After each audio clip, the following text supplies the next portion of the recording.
Hello ನಮಸ್ಕಾರ. ನಾನು ನಿಮಗೆ ಶೈಕ್ಷಣಿಕ ಮನೋವಿಜ್ಞಾನದ ಕುರಿತು ಮಾಹಿತಿ ನೀಡ್ತಾ ಇದ್ದೀನಿ.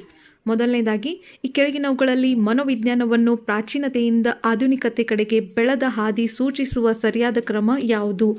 ಆತ್ಮಶಾಸ್ತ್ರ, ಮನಸ್ಸಿನ ಶಾಸ್ತ್ರ, ಪ್ರಜ್ಞಾಶಾಸ್ತ್ರ, ವರ್ತನಾಶಾಸ್ತ್ರ ಆಗಿದೆ. ವರ್ತನಾವಾದಿ ಮನೋವಿಜ್ಞಾನಿಗಳ ಗುಂಪಿಗೆ ಸಂಬಂಧಿಸಿದ ಮನೋವಿಜ್ಞಾನಿ ಥಾಂಡಾಯಕ್ ಅವರು. ಮನೋವಿಜ್ಞಾನ ಯಾವ ವಿಷಯದೊಳಗೆ ಪ್ರಾಚೀನವಾಗಿ ವಿಲೀನವಾಗಿತ್ತು? ತತ್ವಶಾಸ್ತ್ರಕ್ಕೆ.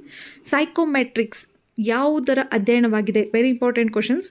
ಪರೀಕ್ಷೆಗಳು ಹಾಗೂ ಅವುಗಳ ರಚನೆಯ ಅಧ್ಯಯನವಾಗಿತ್ತು. ಪ್ರಾಮಾಣಿಕ ವ್ಯಕ್ತಿಯನ್ನು ಅಧ್ಯಯನ ಮಾಡಲು ಸೂಕ್ತವಾದ ವಿಧಾನ ಅಂತರಾವಲೋಕನ ವಿಧಾನ ಆಗಿದೆ. ಒಂದು ವಸ್ತುವನ್ನು ದೂರದಲ್ಲಿಟ್ಟು ಪರೀಕ್ಷಿಸುವುದು ಈ ಕೆಳಗಿನ ಯಾವ ವಿಧದ ವೀಕ್ಷಣೆಯಾಗಿದೆ? ನೇರ ವೀಕ್ಷಣೆ. ವೀಕ್ಷಣೆಯನ್ನು ಯಾವ ವಿಷಯಗಳಲ್ಲಿ ಅಧ್ಯಯನಕ್ಕಾಗಿ ಬಳಸುತ್ತಾರೆ? ಜೀವಶಾಸ್ತ್ರ, ಖಗೋಳಶಾಸ್ತ್ರ ಮತ್ತು ಮನಃಶಾಸ್ತ್ರಕ್ಕೆ. ವೀಕ್ಷಣೆಯ ಮತ್ತೊಂದು ಹೆಸರು ಅವಲೋಕನ. ಮಾಹಿತಿ ಇಷ್ಟವಾದರೆ ಲೈಕ್ ಮಾಡಿ, ಶೇರ್ ಮಾಡಿ. ಎಲ್ಲರಿಗೂ ಧನ್ಯವಾದಗಳು.